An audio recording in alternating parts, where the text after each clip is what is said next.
Yun nga, una pa lang, may problema ka na, wala kang pera. Ang kawalan ng pera ay problema natin sa lipunan. Social problem yan pag wala kang pera. At obligasyon nating lahat na gumawa ng paraan para magkapera, para matustusan ang pangangailangan natin araw-araw. Correct. Isa yung responsibilidad sa sarili natin. Kung yung responsibilidad na yon na lumikha ng pera para sa ating pangangailangan ay hindi natin maiayos at masolusyonan, ba't kukuha ka pa ng isa Isa pang pa? responsibilidad? Yan. A relationship is not just a alandian, it's a responsibility. Yes, Diba that you must take care of?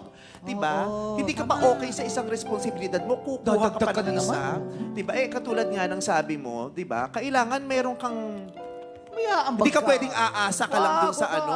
aasa. Diba? Ang pakikipagrelasyon ay hindi katulad ng pag-aaral sa universidad na kung ayaw mong gumastos ay pwede kang mag-apply ng scholarship para makalibre ka. Hindi Walang scholar sa relationship. Yes. Diba? Kailangan pareho kayong